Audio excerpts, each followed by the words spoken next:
Praise our brothers, sisters. கர்த்தராகிய இயேசு கிறிஸ்து நாமத்தினால் உங்கள் அனைவரும் வாழ்த்துகிறேன்.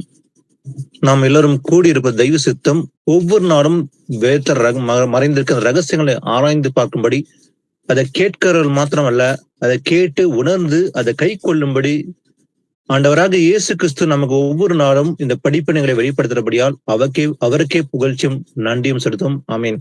சோ இன்றைக்கு நாம இயேசு கிறிஸ்துவோட நாம இணைந்து நடக்க வேண்டும். அவர் வருகை மட்டும் நாம் எல்லா கற்பனைகளையும் கை கொண்டு நடக்க வேண்டும் என்பது அவருடைய சித்தம். ஆனால் நமக்கு நம் உள்ளத்திலே சமாதானம் இருந்தால் மட்டுமே, சமாதானத்தை பெற்று நாம் அந்த சமாதானத்தை சுவிசேஷமாக அறிவித்து நாமும் கற்பனை கை கொண்டு நடந்தால் மட்டுமே அந்த ரட்சிப்பை அடைய முடியும். ஆனா உலகம் எப்படி இருக்குது நீங்க பாத்தீங்கன்னா, சமாதானம் மற்ற நிலைமையில் தான் இருக்குது. நீங்க உலகத்துல சமாதானத்தை இழந்திருக்காங்க. எல்லாமே உலகம் முழுசும் சமாதானத்தை இழந்து ஒரு பயமும் திகிலும் பிடித்து கொண்டிருக்கிற அந்த நாட்கள் தான் இது. உலக மக்களுக்கு, தேவனை அறியாத மக்களுக்கு உள்ளத்துல ஒரு பயம் இருக்கும் எப்போதுமே. என்ன நடக்கும், இன்னைக்கு சுற்றி நடக்கிற காரியங்களை பார்த்து உலகத்துல யுத்தம் வந்துவிடுமோ, இந்த யுத்தம் என் தேசத்தில் வந்துவிடுமோ என்ற ஒரு பயம். சோ நியூக்ளியர் வார் என்ற ஒரு அச்சம் உலகத்துல வந்திருப்பதனால எல்லோருக்குள்ளும் ஒரு பயம். அதை கண்டு அநேகர் அஞ்சி நடுங்கி கொண்ட சமாதானத்தை அற்று போய் அவர் உள்ளத்திலே சமாதானம் இல்லாத நிலைமையில தான் வாழ்கிறார். ஆனா தேவனுடைய பிள்ளைகளா இருக்க நமக்கு ஒரு சமாதானம் உண்டு. அது உலகம் கொடுக்கிற சமாதானம் அல்ல, தேவன் கொடுக்கிற சமாதானம் உள்ளத்துல இருக்குது.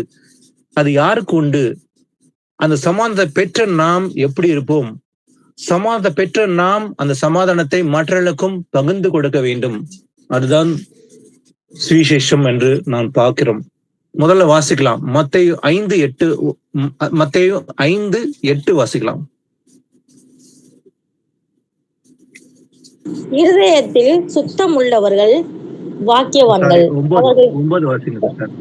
சமாதானம் பண்ணுகிறவர்கள் வாக்கியவான்கள், அவர்கள் தேவனுடைய புத்திரர் எனப்படுவார்கள். ஆமேன். ஆமேன். சமாதானம் பண்ணுகிறவர்கள் பாக்கியவான்கள், அவர்கள் தேவனுடைய புத்திரர் என்னப்படுவார்கள். யார் அவனுடைய பிள்ளைகளா இருக்க முடியும்னு பாத்தீங்கன்னா, சமாதானம் பண்ணுகிறவர்கள். அப்போ பீஸ் மேக்கர்ஸ் யார சொல்ல முடியும்? இயேசு கிறிஸ்துவுடைய கற்பனை அறிந்து கை கொள்ளுகிற அத்தனை பேரும் சமாதானம் பண்ண முடியும். அவர்கள் தான் தேவனுடைய புத்திரர் என்னப்படுவார்கள். அறிவது மாத்திரமல்ல, இந்த வேதத்தை நன்றாய் அறிந்திருக்கிறேன் என்பதனால் அல்ல. இன்னைக்கு உலக மக்கள் அநேகர் கூட வேதத்தை நல்லா ஒரு கதை புக்கை போல படிக்கலாம். அவங்களும் சொல்லலாம், நானும் அந்த பைபிள் படிச்சிருக்கேன்னு சொல்லி. ஆனா அது முக்கியம் இல்ல. அறிந்து அதை கை கொள்கிற மக்கள், இயேசுவின் பிள்ளைகள் மட்டும் தான் கை கொள்வாங்க. அவங்க மட்டும் தான் என்ன பண்ணுவாங்க? சமாதானம் பண்ணுவார்கள். அப்ப சமாதானம் பண்ணுறது யாரு? தேவனுடைய பிள்ளைகள். அவர்கள் பாக்கியவான்களா இருப்பாங்க. ஏன்னா இந்த சமாதானம் தான் முக்கியம். ஆனா இந்த சமாதானத்துக்கு காரணரா இருக்க போறது யாருன்னு பாத்தீங்கன்னா, ஆண்டவராக இயேசு கிறிஸ்து. இந்த உலகம் இருள இருந்த, பாவத்தில் விழுந்த மக்களுக்கு ஒளியாக அவர் பரலோகத்தில் இருந்து இறங்கி மாம்சத்தில் வெளிப்பட்டார். அவர்தான் ஆண்டவராக கிறிஸ்து. இது குறித்து ஏசாயா முன்னமே அறிவித்தார் தீர்க்க தரிசனமாக. ஆனா அவர் யார் என்பதை பார்க்கலாம். முதல்ல ஏசாயா 9:6 வாசிக்கலாம். ஏசாயா 9:6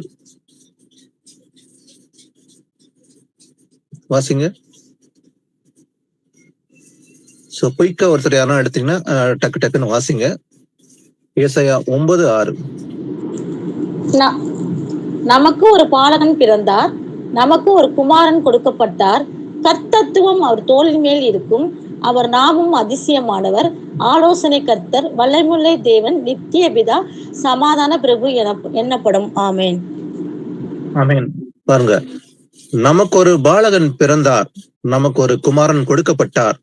இயேசு கிறிஸ்து இந்த பூமியில பிறக்க போறது குறித்து அவர் தேவன் மாம்சத்தில் வெளிப்பட போகிறார் என்பது முன்குறித்தே அறிவித்தவர் ஏசாயா தீர்க்கதரிசி. தீர்க்கதரிசனமாக இயேசுடைய பிறப்பை குறித்து அநேக இடங்கள்ல ஏசாயா தீர்க்கதரிசி மூலமா பார்க்க முடியும். இதுல பாத்தீங்கன்னா அவர் யாருன்னு சொல்லி பாத்தீங்கன்னா, கர்த்தத்துவம் அவர் தோளில் மேல் இருக்கும். அவர் நாமம் என்னது? அதிசயமானவர், ஆலோசனை கர்த்தர், வல்லமையுள்ள தேவன், நித்திய பிதா. அதே போல அவர் யாரா? சமாதான பிரபு என்னப்படும். அப்போ சமாதானத்துக்கு காரணம் இருக்க போது யாரு? Prince of peace. யார சொல்ல முடியும்? இயேசு கிறிஸ்து தான் அந்த பிரின்ஸ் ஆஃப் பீஸ், சமாதான பிரபு. ஏன்னா அந்த பூமிக்கு சமாதானத்தை கொடுக்கும்படிதான் அவர் இந்த பூமிக்கு வெளிப்பட்டார். சமாதானமற்ற நிலைமையில். ஏன்னா பூமியில் எப்படி இருந்தது, அநேகருக்குள்ள திகில், பயம், வியாதி, வறுமை, பிசாசு பிடித்த மக்களா இருந்தாங்க. அதனால இயேசு கிறிஸ்து அவர் வந்து அந்த சமாதானத்தை சுவிசேஷமாக அறிவித்தார். அதே போல அவருடைய பிள்ளைகளும் இன்றைக்கு நாமும் கூட அந்த சமாதானத்தை சுவிசேஷமாக அறிவிக்கின்றோம். ஏன்னா சமாதானத்துக்கு காரணம் இருக்க போறது யாரு? சமாதானம் சொன்னாக்க இயேசு கிறிஸ்து தான் அந்த சமாதான பிரபுவா இருக்கிறாரு. ஆனா அந்த சமாதான பிரபு எப்படி அந்த சமாதானத்தை உண்டு பண்ணினார் சொல்லி பார்க்கலாம். கொலோசியர் 1:20 வாசிக்கலாம். கொலோசியர்ஸ் 1:20 and 21 ரெண்டு வாசிக்கலாம். அவர் சிலுவையில் சிந்தின இரத்தத்தினாலே சமாதானத்தை உண்டாக்கி பூலோகத்தில் உள்ளவைகள் பரலோகத்தில் உள்ளவைகள் யாவையும் அவர் மூலமாய் தமக்கு ஒப்புரவாக்கி கொள்ளவும் அவருக்கு பிரியமாயிற்று. முன்னே அந்நியராயும் துர்க்கிரியைகளினால் மனதிலே சத்துருக்களாயும் இருந்த உங்களையும் பரிசுத்தராகவும் குற்றமற்றவர்களாகவும் கண்டிக்கப்படாதவர்களாகவும் தமக்கு முன் நிறுத்தும்படியாக அவருடைய மாம்ச சரீரத்தில் அடைந்த மரணத்தினாலே இப்பொழுது ஒப்புரவாக்கினார். ஆமென். சமாதானம் எப்படி உண்டாயிற்று என்று பார்ப்போமாகில், அவர் சிலுவையில் சிந்தின ரத்தத்தினாலே. இயேசு கிறிஸ்து நம்முடைய பாவங்களுக்காக, என்னுடைய பாவங்கள் மாத்திரமல்ல, இந்த பூமியில பிறந்த அத்தனை பேருடைய பாவத்துக்காகவும் ஒவ்வொரு மனுஷனுடைய பாவத்துக்காகவும் அவர் சிலுவையில் சிந்தின ரத்தத்தினாலே சமாதானத்தை உண்டாக்கி என்ன பண்ணாரு? பூலோகத்தில் உள்ளவைகள் பரலோகத்தில் உள்ளவைகள் யாவையும் அவர் என்ன பண்ணாரு? அவர் மூலமாய் தமக்கு ஒப்புராக்கி கொள்ளவும் அவருக்கு பிரியமாயிற்று. இயேசு கிறிஸ்துக்கு பிரியமாய் இருந்தது. சமாதானம் எப்படி உண்டு பண்ணாரு? அவர் சிலுவையிலே தன் ஜீவனை கொடுத்ததுனால, ரத்தம் சிந்தித்ததுனால சமாதானம் உண்டு பண்ணி என்ன பண்ணாரு?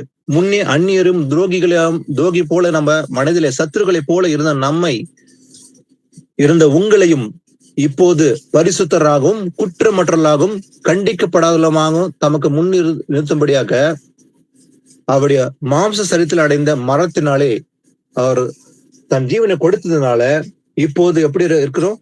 ஒப்புரவு ஆக்கினார். இப்போ என்ன பண்ணிருக்காரு? நம்மள ஒப்புரவு ஆக்கினார். முன்னே எப்படி இருந்தோம்? சத்துருக்களை போல இருந்தோம், அந்நியரா இருந்தோம், துரோகிகளை போலதான் இருந்தோம் என்று வேதம் கூறுகிறது. ஆனா அவர் சிலுவையில சிந்தின அந்த ரத்தத்தினால சமாதானம் உண்டாக்கி நம்ம என்ன பண்ணிருக்கிறாரு? இன்னைக்கு இப்போது ஒப்புரவு ஆக்கினார். அப்போ சமாதானத்தை உண்டு பண்ணியது ஆண்டவர் தான். இயேசு கிறிஸ்து ஆண்டவர். அவர் தான் உண்டு பண்ணினார் அந்த சமாதானத்தை. எப்படி? சிலுவையில் ரத்தம் சிந்ததினாலே அந்த சமாதானத்தை உண்டு பண்ணினார். இன்னைக்கு நமக்கும் அவருக்கு இருக்கிற அந்த பிரிவினை நீங்கி இன்னைக்கு நாம அவருக்குள்ள நாம் பிழைக்கும்படி யூதன் என்றும் கிரேக்கன் என்றும் இல்லாம இன்னைக்கு நமக்கு வித்தியாசமே கிடையாது. இன்னைக்கு கிரேக்கு இல்ல யூதன் சொல்லிட்டு டிஃபரன்சியேஷனே கிடையாது. இன்னைக்கு நாம் எல்லோரும் இயேசுவின் பிள்ளைல ஒன்றாய் இருக்கிறோம். அவர் சிலுவையில சிந்தின ரத்தத்தினால நம்ம எப்படி பண்ணியிருக்காரு? ஒப்புரவு ஆக்கி இருக்கிறாருன்னு சொல்லி பார்க்கிறோம். எப்படி சமாதானத்தை உண்டு பண்ணினார் அவர் சிலுவையில சிந்தின ரத்தத்தினாலே என்று பார்க்கிறோம். அதே போல நாம் அவரிடத்தில் பார்த்து கற்றுக்கொள்கிற விஷயம், சென்ற வாரம் நாம பார்த்தோம், அவருடைய கால் சூழலை தொடர வேண்டும் எப்படி என்று பார்த்தோம். Following the good steps of Jesus என்று. அப்போ நாம பார்த்து இயேசுவுக்கு கற்றுக்கொள்கிற விஷயங்களை எல்லாவற்றையும் ஆராய்ந்து பார்த்தோம். இன்னொரு வசனம் வாசிக்கலாம். பிலிப்பு 4:9 வாசிக்கலாம். பிலிப்பு 4:9. நீங்கள் என்னிடத்தில் கற்றும் அடைந்தும் கேட்டும் கண்டும் இருக்கிறவைகள் எவைகளோ அவைகளையே செய்யுங்கள், அப்பொழுது சமாதானத்தின் தேவன் உங்களோடு இருப்பார். ஆமென். ஆமென். சமாதானத்தை உண்டு பண்ணுகிறது ஆண்டவருடைய கர்த்தர். அவர் நம்மோடு எப்போது இருப்பாராம்? நீங்கள் என்னிடத்தில் கற்றும் அடைந்தும் கேட்டும் கண்டும் இருக்கிற எவைகளோ அவைகளையே செய்யுங்கள் என்று எழுதப்பட்டபடியே.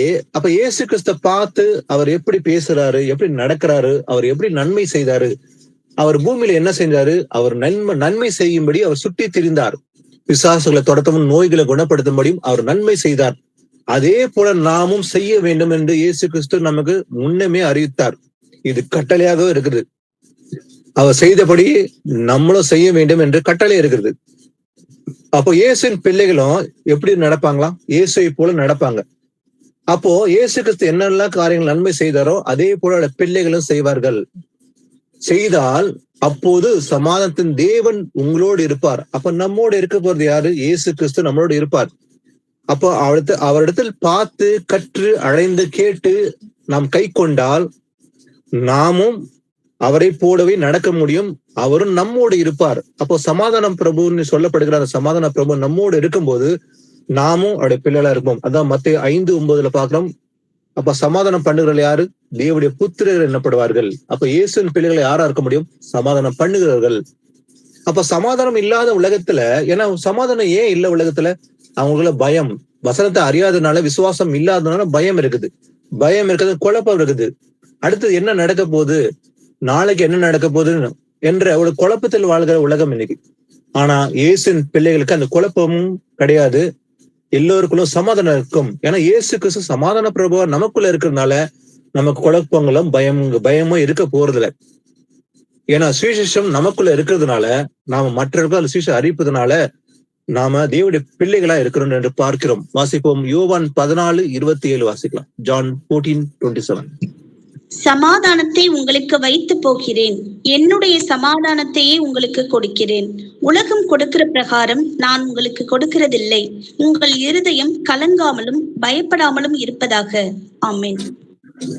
ஏசப்பா சொல்றாரு, சமாதானத்தை உங்களுக்கு வைத்து போகிறேன். எந்த சமாதானம் சொல்றாரு? உலகம் கொடுக்கிற சமாதானம் இல்ல, என்னுடைய சமாதானத்தை உங்களுக்கு கொடுக்கிறேன்னு சொல்றாரு. அப்போ இயேசுவின் பிள்ளைகளுக்கு சமாதானம் கொடுக்கிறேன்னு ஆண்டவரை வாக்குத்தத்தம் பண்ணாரு. ஆனாலும் கூட சமாதானம் இருக்கும், உபத்திரத்தின் மத்தியில தான் சமாதானம் உண்டு என்று பார்க்கிறோம். அப்போ இயேசுவின் பிள்ளைகளுக்கு சமாதானம் இருக்கும், அதே சமயத்துல உபத்திரம் இருக்கும். உபத்திரத்தின் நடுவுல தான் சமாதானம் நமக்கு உண்டு. ஆனா உலகத்தின் மக்களுக்கு உபத்திரம் இருக்கும், ஆனா விடுவிக்க யாருமே இருக்க மாட்டாங்க. ஆனா நமக்கு விடுதலை உண்டு. உபத்திரத்தின் மத்தியில தான் நமக்கு சமாதானம் உண்டு. ஏன்னா ஏசப்பா பூமியில இருக்கும்போது நன்மை செய்ய முடியாது சுட்டி திரிந்தார். அவர் மாம்சல் பாடு அனுபவிச்சார். எல்லா வகையிலும் பார்ப்போமாகில் நமக்கும் அப்படி பாடுகள் உண்டு என்று முன்னமே அறிவித்தார். அப்ப ஏசப்பா சொல்றாரு, உங்களுக்கு சமாதானத்தை வைத்து போகிறேன், என்னுடைய சமாதானம் சொல்றாரு. அப்ப ஏசப்பா கொடுக்கிற அந்த சமாதானம் நமக்காக வைத்து போனார். ஆனா உலகம் கொடுக்கிற பிரகாரம் நான் உங்களுக்கு கொடுக்கறது இல்லை. உலகம் எப்படி சமாதானம் கொடுக்கும்? உலக மக்கள் சமாதானம் இருக்கும். அவங்களுக்கு எப்படிப்பட்ட சமாதானம்? நிரந்தரம் இல்லாத தற்காலிகமான டெம்பரரி பீஸ் தான் இருக்கும் அவங்களுக்கு. அது எப்படி உண்டாகும்? பணம் இருக்குனாலும் அவங்களுக்கு சமாதானம் இருக்குன்னு நினைப்பாங்க. பணத்தினால் எதையும் கொள்ளலாம் என்ற ஒரு எண்ணம் தான் இருக்கும். ஆனா பணம் இருக்கும், ஆனா அவங்களுக்கு சமாதானம் இருக்காது. இந்த உலகத்துல கோடீஸ்வரர்கள் அநேகர் இருப்பார்கள். ஆனா பணம் இருந்து எதையும் வாங்கி விடலாம் நினைப்பார்கள், சாதித்து விடலாம் என்று. ஆனா அவங்களுக்கு இல்லாத ஒரு விஷயம் இருக்குது. எது இருக்காது? அவங்கள சமாதானம் இருக்காது. ஏன்னா அது உலகம் கொடுக்க சமாதானம், அது நிரந்தரமானது அல்ல. ஆனா நித்தியமா இருக்க போற சமாதானம் அது யாரிடத்தில் உண்டு? அது ஆண்டவராக இயேசு கிறிஸ்து இடத்தில் உண்டு. அதான் சொல்றாரு, அந்த சமாதானத்தை உங்களுக்கு வைத்து போகிறேன். உலகம் கொடுக்க சமாதானம் நான் கொடுக்க போறது இல்லைன்னு சொல்றாரு. அதே போல சீஷர்களோட பேசும்போது அவர் சொல்கிறார், பார்ப்போம். யோவான் 16:33 வாசிங்க. என்னிடத்தில் உங்களுக்கு சமாதானம் உண்டாயிருக்கும் பொருட்டு இவைகளை உங்களுக்கு சொன்னேன். உலகத்திலே உங்களுக்கு உபத்திரவம் உண்டு, ஆனாலும் திடன் கொள்ளுங்கள், நான் உலகத்தை ஜெயித்தேன் என்றார். ஆமென். ஏசப்பா சொல்றாரு அவங்கள்ட்ட, என்னிடத்தில் உங்களுக்கு சமாதானம் உண்டாயிருக்கும் பொருட்டு இவைகளை உங்களுக்கு சொன்னேன். அவங்க இடர்ல அடைந்துருவாங்க, பயப்படுவாங்கன்னு என்று அவளை திடப்படுத்த முடியாது. ஏசப்பா சொல்றாரு, உங்களுக்கு சமாதானம் இருக்கும் பொருட்டுதான் நான் உங்களுக்கு இவைகளை சொன்னேன். ஏன்னா உலகத்தில் உங்களுக்கு உபத்திரம் உண்டு அப்படின்னு சொல்றாரு. ஆனாலும் திடன் கொள்ளுங்கள், நான் உலகத்தை ஜெயித்தேன். அதான் சொல்றாரு. கண்டிஷன் இருக்குது. சமாதானம் கொடுக்கிறேன்னு சொன்னாரு, சமாதானம் உண்டுன்னு சொன்னாரு, நான் தான் சமாதான பிரபுன்னு சொல்றாரு. ஆனா உலகத்துல என்ன இருக்குமா? உபத்திரம் உண்டு, ஆனா அதுல இருந்து தப்பிக்க முடியாது. உபத்திரம் இருக்குதான், அது மத்தியில தான் சமாதானம். சமாதானத்துக்கு அநேகருக்கு இன்னைக்கு தெரியுதுல. சமாதானம் நினைக்கிறாங்க, அதாவது உலக பிரகாரமான காரியங்களை பெற்றுக் கொள்ளும் போதுதான் சமாதானம் நினைக்கிறாங்க. ஆனா உண்மையிலே சமாதானம் என்பது உலகத்துக்குரிய காரியம் அல்ல. இங்க பேசப்படுகிற அத்தனை வார்த்தைகளும் உலகத்துக்குரிய சமாதானத்தை பத்தி சொல்லல, தேவனுடைய சமாதானம் தான். உபத்திரத்து மத்தியில்தான் சமாதானம் என்று ஏசப்பா சொல்றாரு. இயேசு நாமத்தின் நிமித்தமாக அநேகருக்கு உபத்திரம் உண்டு. இன்னைக்கு இருக்கிற உபத்திரம் சாதாரண விஷயம். அன்னைக்கு பாத்தீங்கன்னா 1260 வருடங்கள் அந்தி கிறிஸ்துக்கு ஆட்சியின் போது அநேகருக்குள்ள பாத்தீங்கன்னா சமாதானம் இருந்தது. இயேசுவின் பிள்ளைகள் சமாதானம் இருந்தது. ஏன்னா இயேசு அவங்களோட இருந்தாரு. ஆனாலும் இயேசுக்காக தன் ஜீவனை கொடுத்தாங்கன்னு சொல்லி பார்க்க முடியும். அவங்களுக்கு உபத்திரம் இருந்தது. அவங்க சிலர் அடிக்கப்பட்டார்கள், கொலை செய்யப்பட்டார்கள், ரத்தம் சிந்தப்பட்டார்கள், உயிரோடு எரிக்கப்பட்டார்கள். இயேசு கிறிஸ்துக்காக அவர்கள் தன் ஜீவனை கொடுத்தார்கள் அநேகர். ஆனால் அவங்க அத்தனை பேர்களும் ஒரு சமாதானம் இருந்தது. அந்த சமாதானம் யாரு? இயேசுதான் அந்த சமாதானம். எது இருக்குதோ இல்லையோ அவங்களுக்குள்ள என்ன இருந்தது? சமாதானம். ஏன்னா ஏசப்பா கூட இருந்தால அந்த சமாதானம் உள்ளத்துல இருந்தது. அதனால சமாதானம் இருக்கும்போது பதட்டம் இல்லாம பயப்படாம அவங்களை இயேசு கிறிஸ்துக்காக தன் ஜீவனை கொடுத்தார்கள் என்று பார்க்க முடியும். அதான் ஏசப்பா சொல்றாரு, உங்களுக்கு சமாதானம் உண்டாயிருக்கும் பொருட்டாக இவை நான் உங்களுக்கு சொன்னேன்னு சொல்லி அவங்களுக்கு இடப்படுத்துறாரு ஆண்டவர். வாசிப்போம். ஏசப்பா சிலுவையில் மரித்து உயிர்த்தெழுந்த பிறகு சீஷர்களுக்கு வெளிப்படுத்தும்படி அவர் வருகிறார். அப்போது என்ன நடக்குதுன்னு பார்க்கலாம். யோவான் 20:19-22 வாசிக்கலாம். வாரத்தின் முதல் நாளாகிய அன்றைய தினம் சாயங்கால வேளையிலே சீஷர்கள் கூடியிருந்த இடத்தில் யூதர்களுக்கு பயந்ததினால் கதவுகள் பூட்டி இருக்கையில் இயேசு நடுவே நின்று, உங்களுக்கு சமாதானம் என்றார். அவர் இப்படி சொல்லி தம்முடைய கைகளையும் விலாவையும் அவர்களுக்கு காண்பித்தார். சீஷர்கள் கர்த்தரை கண்டு சந்தோஷப்பட்டார்கள். இயேசு மறுபடியும் அவர்களை நோக்கி, உங்களுக்கு சமாதானம் உண்டாவதாக. பிதா என்னை அனுப்பினது போல நானும் உங்களை அனுப்புகிறேன் என்று சொல்லி அவர்கள் மேல் ஊதி பரிசுத்த ஆவியை பெற்றுக் கொள்ளுங்கள். ஆமென். ஏசப்பா அவங்க முன்னாடி தரிசனம் ஆறாரு பாருங்க. வாரத்தின் முதல் நாளாகிய அன்றைய தினம் சாயங்காலத்துல சீஷர்கள் கூடியிருந்த இடத்துல அவன் கதவை அடைத்து விட்டு உள்ளே கூடியிருந்தான். எதற்காக? யூதர்களுக்கு பயந்ததினால் கதவுகளை பூட்டி இருக்கையில், கதவை பூட்டிட்டு உள்ள இருக்கிறாங்க. அவங்க ஒரு பயம் இருந்தது, வெளியே போகாம கதவை பூட்டிட்டு உள்ளவே அடங்கி இருக்காங்க. அதனாலதான் ஏசப்பா உடனே என்ன வார்த்தை முதல் வார்த்தை சொல்லுகிறது பாருங்க, உங்களுக்கு சமாதானம் என்றார். ஏன்னா அவங்க சமாதானம் இல்லை அவங்களுக்குள்ள. அந்த நேரத்துல அவங்களுக்கு ஒரு பயம் இருந்தது.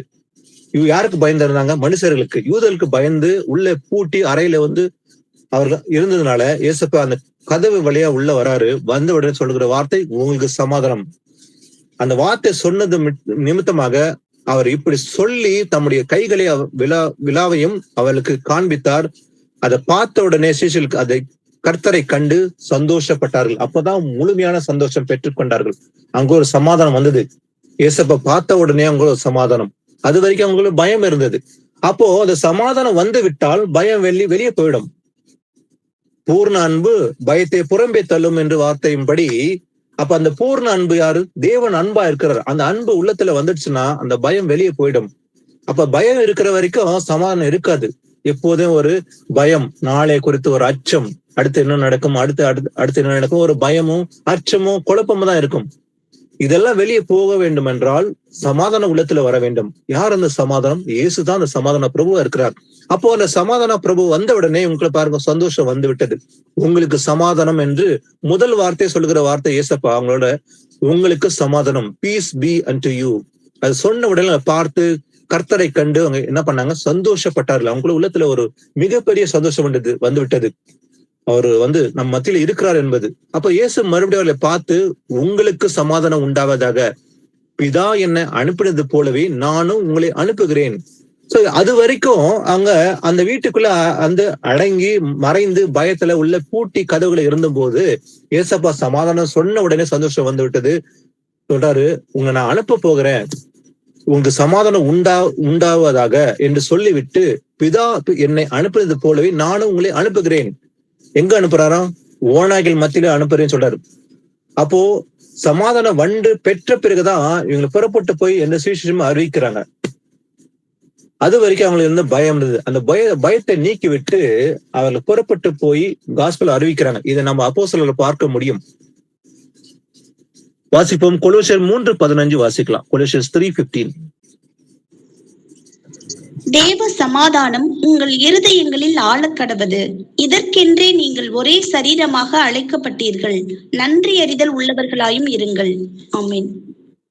ஆமென். எந்த சமாதானம் நம்முடைய இருதயங்களை ஆள போகிறது? தேவ சமாதானம். ஆளுகை என்றால் என்ன? Total control. சோ ஒருத்தன் ஆளுகிறானாக்கா அவன் என்ன செய்வான்? அவன் கையில டோட்டல் கண்ட்ரோல் தான். இப்போ ஒரு தேசத்தை ஆளுகிறவன் எப்படி இருக்கும்? அவன் கையில தான் முழு கண்ட்ரோலா இருக்கும். அவன் என்ன செய்யறானோ அதுதான் நடக்கும். அவனுடைய சித்தம் இல்லாம ஒண்ணும் நடக்க போறதில்ல.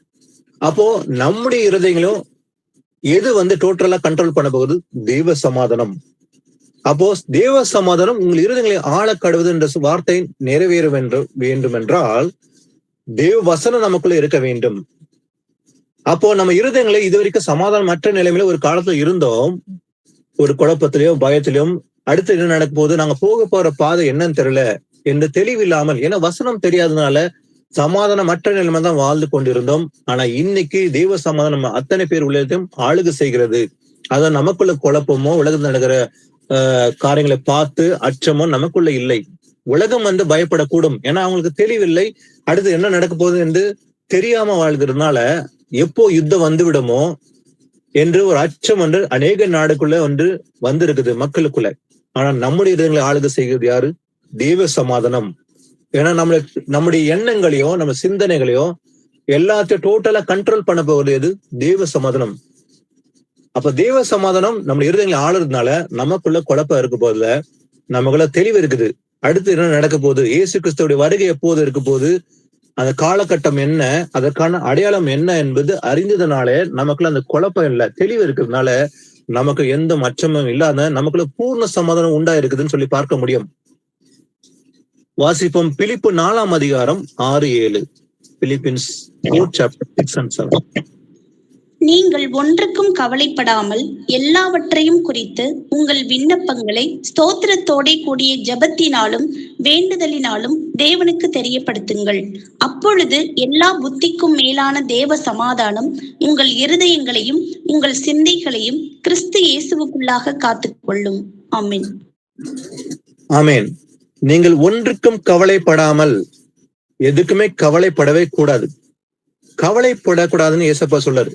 அதனால என்ன சொல்றாரு ஆண்டவர்? 1 பேதுரு 5:7 படி, அவர் உங்களை விசாரிக்கிறபடியினால் உங்கள் கவலைகள் எல்லாவற்றையும் அவர் மேலே வைத்து விடுங்கள். நீங்க கவலைப்படவே தேவையில்லை. அந்த கவலையை என்ன பண்ண கூடாது, நம்ம வைத்துக் கொள்ளக்கூடாது. நம்மளை விசாரிக்கிறது யாரு? மனுஷன் அல்ல, தேவன். Cast all your worries upon him. உங்கள் விசாரிக்கிறபடியால் உங்கள் கவலை எல்லாவற்றையும் என்ன பண்ணுமா? அவர் மேலே வைத்து விடுங்கள். ஏன்னா நம்ம விசாரிக்கிறது யாரு? இயேசு கிறிஸ்து தான். அதனால ஒண்ணுக்கு கவலையவே படக்கூடாது. அடுத்தது என்ன செய்யலாம், என்ன பண்ணலாம், அடுத்து என்ன நடக்கும், எதிர்காலம் எப்படி இருக்குதோ அப்படிப்பட்ட கவலை இருக்கக்கூடாது. அதனால என்ன செய்ய வேண்டும்? அவர் மேலே வைக்க வேண்டும். அதான் நீங்கள் ஒன்றுக்கும் கவலைப்படாமல் எல்லாவற்றையும் குறித்து என்ன பண்ண வேண்டும்? ஒண்ணுதான் செய்ய வேண்டுமா? உங்கள் விண்ணப்பங்களையும் ஸ்தோத்திரத்தோட கூடிய ஜெபத்தினாலும் வேண்டுதலினாலும் தேவனுக்கு தெரியப்படுத்துங்கள். யாருக்கு தெரியப்படுத்த வேண்டும்? மனுஷனுக்கு அல்ல, தேவனுக்கு தெரியப்படுத்த வேண்டும். எப்படி? விண்ணப்பத்தோடும் ஸ்தோத்திரத்தோட கூடிய ஜெபத்தினாலும் வேண்டுதலோடு நம்ம தேவனுக்கு தெரியப்படுத்த வேண்டும். கவலைப்படாம இது ஒண்ணுதான் செய்ய வேண்டும். ஏன்னா கவலைப்படுறதுனால என்ன நடக்கும்? சமாதானத்தை இழந்து போய்விடும், குழப்பங்கள் வந்துவிடும், அடுத்து என்ன நடக்க போறதுன்ட்டு நமக்கு அதே ஒரு சிந்தனை போய்விடும். அதனால நம்முடைய விசாரிக்கிறது யாரு? கர்த்தர். அதனால நம்முடைய கவலை எல்லாவற்றையும் அவர் மேலே வைத்து விட்டு ஒண்ணுதான் செய்ய வேண்டும். விண்ணப்பம் செய்து ஜெபத்தினால வேண்டுதலோடும் தேவனுக்கு தெரியப்படுத்துங்க என்று வேத வாக்கியம் கூறுகிறது. வாசிப்போம் சங்கீதம் 119 165வது வசனம். Psalms 119 165 verse.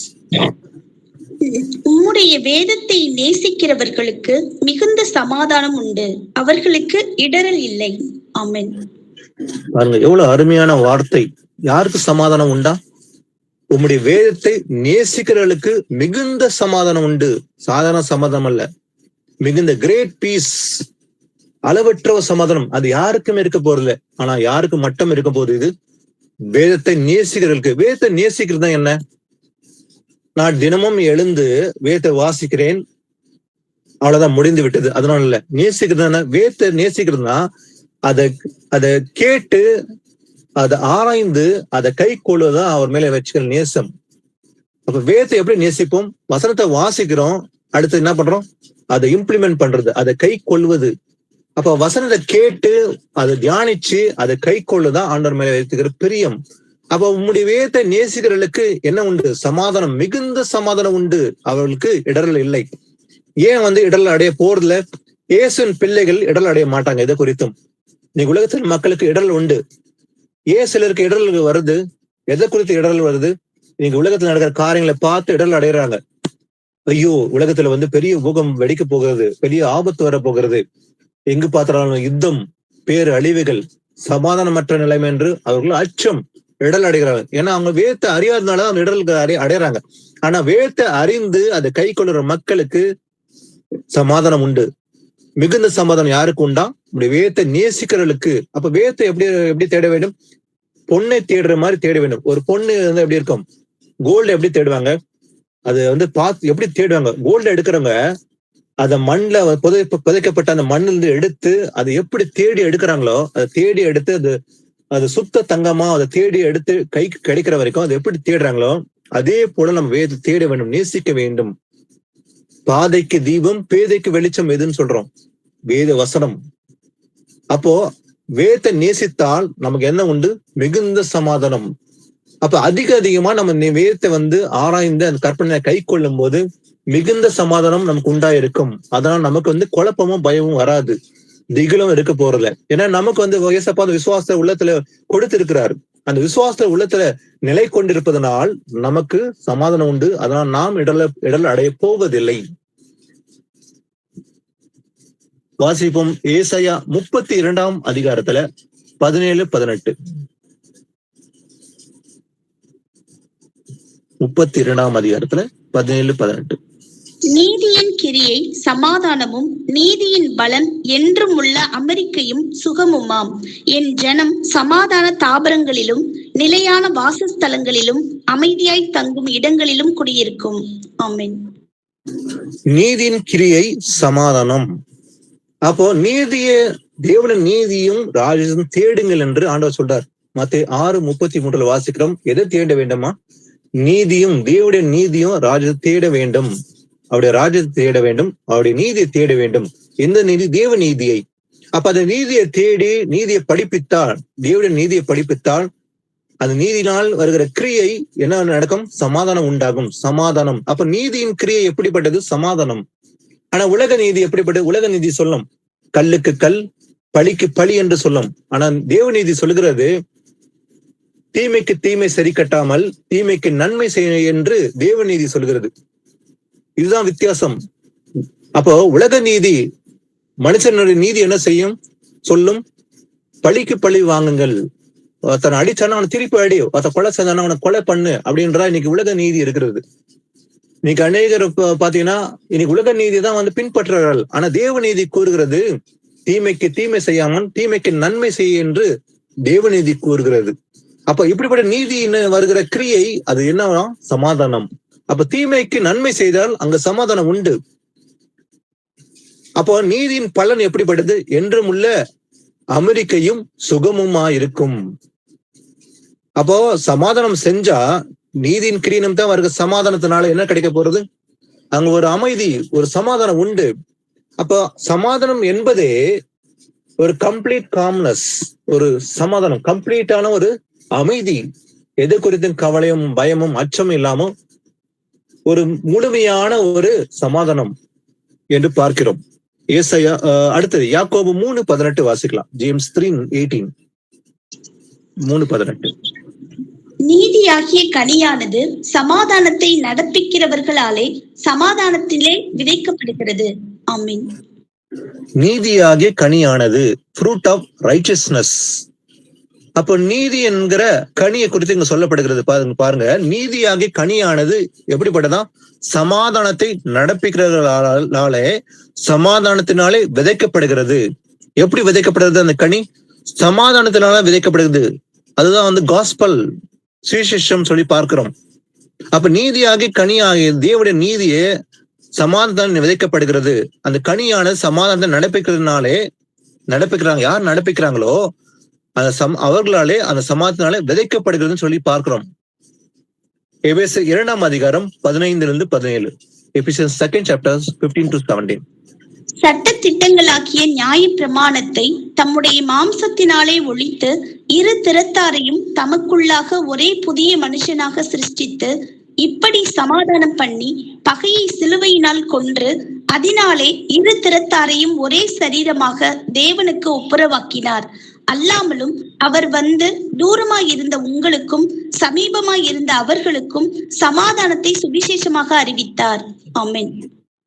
ஆமென். சட்ட திட்டங்களாகிய நியாய பிரமாணத்தை நம்முடைய மாம்சத்தினாலே ஒழித்து, பழைய ஏற்பாட்டு காலத்துல இருந்த சட்ட திட்டங்களாகிய நியாய பிரமாணம் எத்தனை இருந்தது? 613 சட்ட திட்டங்களாக நியாய பிரமாணம் வந்து 613 கற்பனைகள் இருந்தது, லா.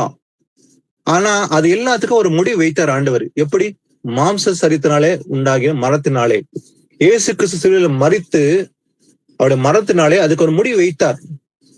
கிறிஸ்து நியாயப்பிரமாணத்தின் முடிவா இருக்கிறார் என்ற வேத வாக்கியம் நிறைவேறிற்று.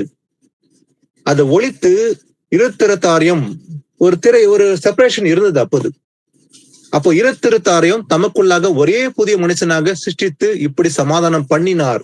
எப்படி? அவர் சிலுவையில அடைந்த மரத்தினாலே, அவர் சிலுவையில தன் ஜீவனை கொடுத்தனால சட்ட திட்டங்களை நியாய பிரமாணத்தை மாம்சத்துல ஒழித்து விட்டு பிரிவினை நீக்கி விட்டார். இருத்திரத்தாரையும் டிஃபரன்சியேஷன் 2 பிரிவினை இருந்தது. இன்னைக்கு அந்த பிரிவினை நீக்கி விட்டார். அதனால பகையை எப்படி என்ன பண்ணார்? அவரு சிலுவையிலே கொன்று அதனாலே இருத்திரத்தாரையும் ஒரே சரீரமாக தேவனுக்கு என்ன பண்ணாரு? ஒப்புரவாக்கினார் ஆண்டவர். அதனால அல்லாமலும் அவர் வந்து தூரமா இருந்த உங்களுக்கும், நாம அந்த பழைய ஏற்பாட்டு கால தூரமா இருந்தோம். நாம அந்நியரும் பரதேசியர்களா போலதான் இருந்தோம். நாம தேவன் அறியாத மக்களை போல புரதாதிகளை போல இருந்த நாம இன்னைக்கு தூரமா இருந்த நம்மை இன்னைக்கு எப்படி இருக்கிறோமோ சமீபமாய் இருந்த அவர்களுக்கும், அன்னைக்கு நாம தூரமா இருந்தோம், அவர்கள் சமீபமா இருந்தாங்க. ஆனா இந்த 2 திறத்தாரையும் ஒன்றாக்கி இன்னைக்கு யூதன் என்று கிரேக்கன் என்று வித்தியாசமே எனக்கு கிடையாது. அன்னைக்கு யூதர்கள் மட்டும் தான் ரட்சிப்பு இருந்தது. இன்னைக்கு யூதர்கள் என்று கிரேக்கன் என்று வித்தியாசமே செப்பரேஷனே கிடையாது. இன்னைக்கு எல்லாருமே ஒன்று. அப்போ நாம கூட பாருங்க, இன்னைக்கு ஆவிக்குரிய இஸ்ரேல் யார சொல்லப்படுகிறோம்? இன்னைக்கு இஸ்ரேவேலர்கள் என்று அவர்கள் மாற்றம் சொல்வதல்ல. இன்னைக்கு நாமும் கூட ஆவிக்குரிய இஸ்ரேலர்கள். யாரெல்லாம் ஏசப்பாவை அறிந்து கற்பனை கை கொள்றார்களோ அத்தனை பேரும் மாம்சத்தின் படி அல்ல, ஆவிக்குரிய இஸ்ரேலா நாமும் இருக்கிறோம். அப்ப தூரமா இருந்தா நமக்கு இன்னைக்கு சமயமா இருக்கிறோம். எப்படி? அவர் சிலுவையில் அறிந்த மரத்தினாலே சமாதானம் உண்டானதுனால சமாதானத்தை சுவிசேஷமாக அறிவித்தார். என்ன பண்ணாரு? எதை சமாதானமாக அறிவித்தார்? சுவிசேஷத்தை சமாதானமாக அறிவித்து, அதே போல பாருங்க, அப்போஸ்தலர் தீர்க்கதரிசிகள் என்பவருடைய அஸ்திபாரத்தின் மேல் கட்டப்பட்டலா இருப்பீர்கள். அதற்கு இயேசு கிறிஸ்து தாமே மூளைக்கல்லா இருக்கிறார். அப்ப யார் அந்த பவுண்டேஷன் சொல்ல இருக்க போறது? இயேசு கிறிஸ்து. 1 கொரிந்தியர், அதே போல 1 கொரிந்தியர் 3:11 பாத்தீங்கன்னாக்கா, போடப்பட்டிருக்கிற அஸ்திபாரமாக இயேசு கிறிஸ்துவை அல்லாமல் வேறு ஒரு அஸ்திபாரத்தை போட ஒருவனாலும் கூடாது.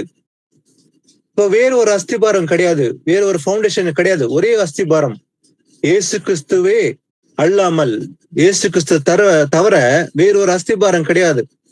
அப்போ அந்த அஸ்திபாரத்தின் மேலதான் நாம் கட்டப்பட்டிருக்கிறோம் விசுவாசனாலும் சொல்லி பார்க்கிறோம். வாசிப்போம். 1 பேதுரு 3:10-11 வாசிக்கலாம். எனக்கு அளிக்கப்பட்ட தேவ கிருபையின்படியே புத்தியுள்ள சிப்பாசாரியை போல அஸ்திபாரம் போட்டேன். வேறொருவன் அதன் மேல் கட்டுகிறான், அவனவன் தான் அதன் மேல் இன்ன விதமாய் கட்டுகிறான் என்று பார்க்க கடவன். போடப்பட்டிருக்கிற அஸ்திபாரமாகிய இயேசு கிறிஸ்துவை அல்லாமல் வேற அஸ்திபாரத்தை போட ஒரு கூடாது. 1 பேதுரு 3:10-11. ஜீவனை விரும்பி நல்ல நாட்களை காண வேண்டும் என்றிருக்கிறவன் பொல்லாப்புக்கு தன் நாவையும் கபடத்துக்கு தன் உதடுகளையும் விலக்கி காத்து பொல்லாப்பை விட்டு நீங்கி நன்மை செய்து சமாதானத்தை தேடி அதை பின்தொடர கடவன். ஆமென். ஜீவனை விரும்பி நல்ல நாட்களை காண வேண்டும் என்று இருக்கிறவன் என்ன பண்ணுமா? பொல்லாப்புக்கு எதை விட வேண்டும்? தன் நாவை விலக்க வேண்டும். தன் நாவையும், இந்த நாக்கு தான் ரொம்ப முக்கியமான, அதான் நாக்கு ஸ்பெசிபிக்கா சொல்லப்படுகிறது. ஏன்னா நாக்குலதான் மரணமும் ஜீவனும் நியமிக்கப்பட்டிருக்குது. கபடத்துக்கு தன் உதடுகளையும் விலக்கி காத்து, எதை விலக்கி காத்து? கபடத்துக்கு தன் உதடுகளை விலக்கி காக்க வேண்டும். அப்போ நாக்குக்கு தான் கடிவாளம் போட வேண்டும். ஏன்னா நாக்குல என்ன பண்றோம்? இந்த நாக்குல 2 விஷயம் பண்ணலாம் ஒரு மனுஷன். இதனால தேவனை துதிக்கலாம், வசனத்தை வாசிக்கலாம், காஸ்பல் அறிவிக்கலாம். இதே நாக்குனால கெட்ட வார்த்தை பேசக்கூடும், சபிக்கவும் முடியும். அதான் 2மே நாக்குல செய்ய முடியும். அப்போ எதை நாக்குல முதல்ல விளக்க வேண்டுமா? பொல்லாப்புக்கு தன் நாவை. அப்ப ஜீவனை விரும்பி நல்ல நாட்களை காண வேண்டும்னா இது 2 செஞ்சுட்டு பொல்லாப்பை விட்டு நீங்க நன்மை செய்ய வேண்டும். எப்படிப்பட்ட நன்மை? இயேசு கிறிஸ்து நன்மை செய்யறார், சுட்டி தெரிந்தார். என்ன செஞ்சார்? அவரு பிசாசுகளை துரத்தவும் நோய்களை குணப்படுத்தவும் நன்மை செய்தார்னு சொல்லி பார்க்கிறோம். சுற்றி திரிந்தார் அவர். அந்த நன்மை நாமும் செய்ய வேண்டும். இந்த பொல்லாப்பை விட்டு நீக்கி நன்மை செய்து என்ன பண்ண வேண்டும்? சமாதானத்தை தேட வேண்டும். எது தேட வேண்டுமா? முதல்ல சமாதானம் தேட வேண்டும். தேடி அதை பின்தொடர கடவன். தேடுறது மாத்திரமல்ல, அதை ஃபாலோ பண்ண வேண்டும், பின்தொடர வேண்டும். கடைசி வரைக்கும் அதை பின்பற்ற வேண்டும், பின்தொடர வேண்டும் என்று எழுதப்பட்டிருக்கிறது. வாசிப்போம். சங்கீதம் 116:15 வாசிக்கலாம்.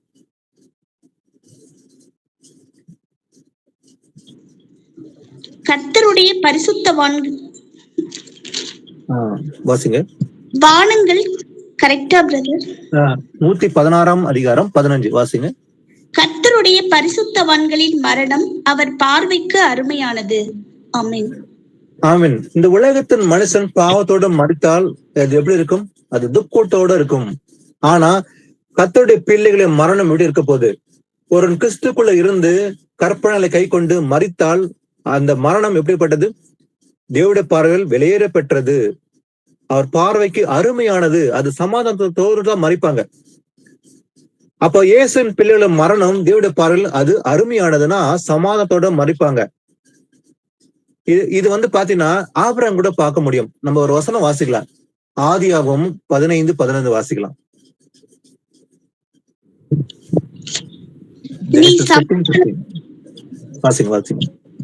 நீ சமாதானத்தோட உன் பிதாக்களிடத்தில் சேருவாய், நல்ல முதிர் வயதிலே அடக்கம் பண்ணப்படுவாய். ஆமென். பாருங்க, ஆண்டவர் ஆபிரகாமுக்கு சொல்லுகிற வார்த்தை என்னவென்றால், நீ சமாதானத்தோட உன் பிதாக்களிடத்தில் சேருவாய், நல்ல முதிர் வயதிலே அடக்கம் பண்ணப்படுவாய். ஆபிரகாம் எத்தனை வயசுல மரிச்சான்னு பாத்தீங்கன்னா 175 வருஷம் வாழ்ந்து அவர் மரித்தார். ஆனா அவருடைய மரணத்தை குறித்து சொல்லப்படுகிறது. இது ஆதியாகமம் 25 அதிகாரத்துல 7-8 வாசிங்க. அதே போல 25 7-8. ஆபிரகாம் உயிரோடு இருந்த ஆயுசு நாட்கள் 175 வருஷம்.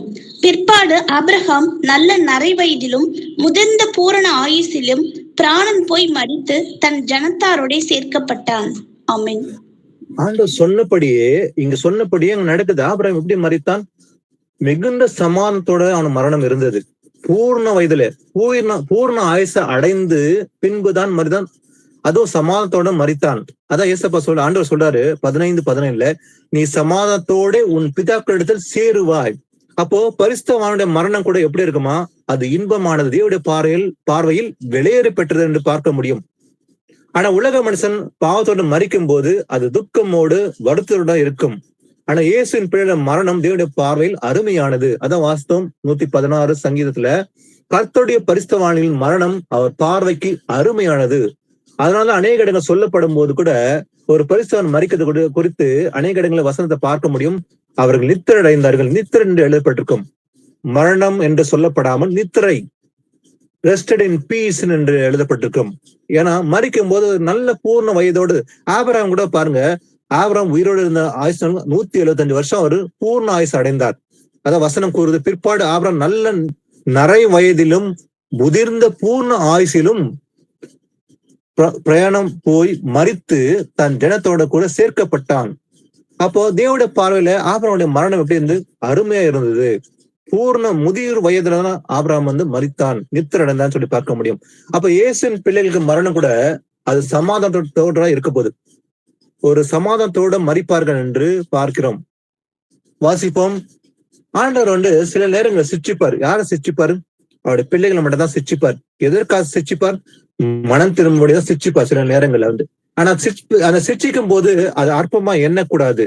வாசிப்போம். எபிரேயர் 12 அதிகாரம் 9 முதல் 11.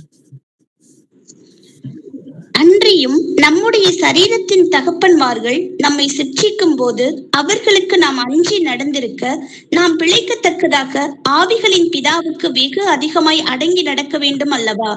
அவர்கள் தங்களுக்கு நலமென்று தோன்றினபடி கொஞ்ச காலம் சிட்சித்தார்கள். இவரோ தம்முடைய பரிசுத்தத்திற்கு நாம் பங்குள்ளவர்களாகும் பொருட்டு நம்முடைய பிரயோஜனத்துக்காகவே நம்மை சிட்சிக்கிறார். எந்த சிட்சையும் தற்காலத்தில் சந்தோஷமாய் காணாமல் துக்கமாய் காணும். ஆகிலும் பிற்காலத்தில் அதில் பழகினவர்களுக்கு அது நீதியாகிய சமாதான பலனை தரும். ஆமென். பாருங்க, நம்முடைய சரீரத்தின் தகப்பன்மார், அப்ப நம்முடைய தகப்பன் தாய் சிரிச்சிப்பாங்க சில நேரங்கள் இல்லையா? நம்ம தப்பு செய்யும் போது நம்ம சிரிச்சிப்பாங்க. நம்ம சிரிச்சிக்கும் போது அவருக்கு நாம் அஞ்சி நடந்திருக்க என்ன பண்ணுவோம்? ஒரு தாய் தகப்பன் தன் பிள்ளையை தப்பு செய்யும்போது சிரிச்சிக்கும் போது அவங்க என்ன பண்ண பயந்து நடப்பாங்க. நாம் பிழைக்கத்தக்கதாக ஆவிகளின் பிதாவுக்கு வெகு அதிகமாய் அடங்கி நடக்க வேண்டும் அல்லவா? ஆனா நாம் பிழைக்க வேண்டும் என்பதற்காக ஆவிகளின் பிதாவுக்கு வெகு அதிகமா அடங்கி நடக்க வேண்டும். ஏன்னா அவர் தங்களுக்கு நலம் என்று தோன்றுகிற கொஞ்ச காலம் சிரிச்சித்தார்கள். பூமிக்குரிய தகப்பன் இப்படிதான் சிரிச்சிப்பாங்க.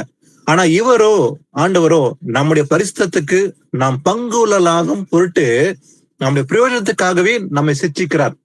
இப்ப நாம நம்ம பரிசுத்தை இழந்து போகக்கூடாது என்பதற்காக மனம் திரும்பி நம்ம பரிசுல பங்கு உள்ளவர்களாம் மாற வேண்டும் என்பதற்காகவே நம்மை ஆண்டவர் சில நேரம் சிச்சிப்பார். ஆனா எந்த சிச்சையும் தற்காலத்திலே சந்தோஷமாய் காணாமல் துக்கமாய் காணும். ஆனா ஆரம்பத்துல சிச்சிக்கும் போது அது துக்கமா தான் காணும் கொஞ்ச நாட்களுக்கு. ஆனா ஆகிலும் பிற்காலத்துல எப்படி இருக்குமா, அதில் பழகினவர்களுக்கு அப்ப கர்த்தர் சிச்சிக்கும் போது அதை ஏற்றுக்கொண்டு பொறுமையோடு காத்திருந்த சிச்சை பரவாயில்ல, ஆண்டவர் என்ன சிச்சிக்கிற நல்லதுதான் என்று பொறுமையோடு பழகினாக்கா பழகினவர்கள் எப்படி இருக்குமா, அது நீதியாகிய சமாதான பலனை தரும். அதுல பழகி விட்டால் எப்படி இருக்கும், அது நீதியாகிய சமாதான பலனை தரும் என்று பார்க்கிறோம். அப்போ அந்த சிச்சையை நம்ம ஏற்றுக்கொள்ள வேண்டும். அதுதான் தேவனுக்கு பிரியமான காரியம் என்று பார்க்கிறோம். அப்ப ஆண்டவர் சிச்சிக்கும் போது பரவாயில்லை, தேவன் என்னை சிச்சிக்கிறார், என் மேல பிரியமா இருக்கிறார் என்று அறிந்து அதை ஏற்றுக்கொள்ளும் போது அதை பழகி விடுவோம். இல்ல ஆண்டவர் என்னை ஏன் சிச்சிக்கிறார், நான் நல்லா தான் இருந்தேன், நல்லா தான் பண்ணேன், நான் நல்லா பேசினேன், நல்லா தான் நடந்து கொண்டேன் என்று துக்கப்படக்கூடாது. ஏன் நான் ஆண்டவர் சிச்சிக்கிறேன் என்று கேள்வி கேட்காம ஆண்டவர் நல்லா என்னை சிச்சிக்கிறது நல்லதுதான், அவர் நன்மைக்காக தான் சிச்சிக்கிறேன் என்று பழகின பிறகு அது எப்படி இருக்குமா, நீதியாகிய சமாதான பலனை தரணும் என்று பார்க்கணும். வாசிப்போம். அதே போல நம்ம இவ்வளவு நேரம் சமாதானத்தை குறித்து பார்த்தோம். அதே போல உலக சமாதானம் பத்தி பார்க்கணும். ஆனா இந்த உலகத்துல இன்னைக்கு பாத்தீங்கன்னாக்கா உலகத்துல சமாதானம் சொல்றாங்க. ஆனா இப்படிப்பட்ட சமாதானத்துக்கு என்ன ஆகும் சொல்லி பார்க்கலாம். 1 தெசலோனிக்கர் 5:3 வாசிக்கலாம். சமாதானமும் சௌக்கியமும் உண்டென்று அவர்கள் சொல்லும் போது கர்ப்பவதியானவளுக்கு வேதனை வருகிறது போல அழிவு சடிதியாய் அவர்கள் மேல் வரும், அவர்கள் தப்பி போவதில்லை. ஆமென். ஆனா உலகத்துல இருக்கிற அரசாங்கங்களும் ஆட்சிகளும் இன்னைக்கு ராஜ்யங்களும் என்ன சொல்லுன்னு பார்த்தா சமாதானமும் சௌக்கியம், பீஸ் அண்ட் சேஃப்டி, இதெல்லாம் இன்னைக்கு அநேக இடங்களை சொல்லுறத பார்க்கிறோம். இன்னைக்கு கூட சமாதானமும் சௌக்கியம் என்று சொல்லி கொண்டுதான் இருப்பாங்க. முடிவு காலத்துல இப்படிதான் சொல்லுவாங்க. சடிதியில அழிவு வரும் நாட்களும் யுத்தம் வர நாட்களும் இப்படிதான் சொல்லுவாங்க. ஏன்னா வசனம் கூறுகிறது சமாதானமும் சௌக்கியமும் உண்டு என்று அவர்கள் சொல்லும் போது சொல்லி கொண்டிருக்கும் போதே கர்ப்பவதியாளர்களுக்கு வேதனை வருகிறது போலவே அதே போல அழிவு சடிதியா அவர்கள் மேல் வரும் என்று அவர்கள் தப்பி போவதில்லை. அப்ப 3ஆம் உலக போற கூட இப்படிதான் நடக்க போகுது, திடீர்னு தான் நடக்க போகுது. சமாதானமும் சௌக்கியம் என்று இன்னைக்கு நடக்கிற யுத்தங்கள்லாம் பார்த்தா அப்படிதான் இருக்குது. அவங்க சொல்லி கொண்டு இருக்கும்போது திடீர்னு தான் நடக்க வேண்டும். அவங்க எதிர்பார்க்காத நேரம் தான் அழிவு திடீர்னு வருது சில இடங்கள்ல. ஆனா உலக பிரகாரமான மனுஷர்கள் சொல்லும் சமாதானம் இப்படிதான் இருக்கும், சமாதானம் சௌக்கியம் என்று தங்களுக்குரியதை தான் பேசுவாங்க. ஆனா சொல்லும் போது சடிதே அழிவு வரும். வாசிப்போம். ரோமர் 2ஆம் அதிகாரம் 7-11. சோர்ந்து போகாமல் நற்கிரியைகளை செய்து மகிமையையும் கனத்தையும் அழியாமையையும் தேடுகிறவர்களுக்கு நித்திய ஜீவனை அளிப்பார். சண்டைக்காரராய் இருந்து சத்தியத்திற்கு கீழ்ப்படியாமல் அநியாயத்திற்கு கீழ்ப்படிந்திருக்கிறவர்களுக்கோ உக்கிர கோபாக்கினை வரும். முன்பு யூதரிலும் பின்பு கிரேக்கரிலும் பொல்லாங்கு செய்கிற எந்த மனுஷ ஆத்துமாவுக்கும் உபத்திரவமும் வியாகுலமும் உண்டாகும். முன்பு யூதரிலும் பின்பு கிரேக்கரிலும் எவன் நன்மை செய்கிறானோ அவனுக்கு மகிமையும் கனமும் சமாதானமும் உண்டாகும். தேவனிடத்தில் பட்சபாதம் இல்லை. ஆமென். ஆமென். சோர்ந்து போகாமல் நற்கிரியை செய்து, நற்கிரியை செய்யறதுக்கு நம்ம ஒருபோது சோர்ந்து போக கூடாது, அது தொடர்ந்து செய்ய வேண்டும். அதே போல மகிமையும் கனத்தையும் அழியாமே தேடுகளுக்கு என்ன உண்டு, நித்திய ஜீவன் அளிப்பார். அப்ப எட்டர்னல் லைஃப் யாருக்கு கிடைக்கும்? சோர்ந்து போக நற்கிரியை செய்து அவருடைய மகிமையும் கனத்தையும் அழியாம தேடுனா அவங்களுக்கு மட்டும்தான் எட்டர்னல் லைஃப், நித்திய ஜீவன் உண்டு, அளிப்பார் என்று எழுதப்பட்டிருக்குது. அதே போல சண்டைக்காராய் இருந்து சத்தியத்துக்கு கீழ்ப்படியாம அந்நியாயத்துக்கு கீழ்ப்படிந்தவர்களுக்கோ என்ன நடக்குமா, உக்கிர கோபாக்கினி வரும். அதே போல முன்பு யூதரிலும் பின்பு கிரேக்கரிலும் பொல்லாங்கு செய்கிற எந்த மனுஷ ஆத்மாவுக்கும் உபத்திரமும் வியாகுலமும் உண்டாகும். அது யூதனாலும் சரி, கிரேக்கன் என்று சொன்னாலும் சரி, எல்லாருக்கும் உண்டு. ஆனா முன்பு யூதரிலும் பின்பு கிரேக்கரிலும் எவன் நன்மை செய்கிறானோ, யூதரிலும் பின்பு கிரேக்கரிலும் யார் நன்மை செய்யறானோ அவனுக்கு என்ன வருமா, மகிமையும் கனமும் சமாதானம் உண்டாகும். அதே போல தேவனிடத்தில் பட்சபாதமே கிடையாது.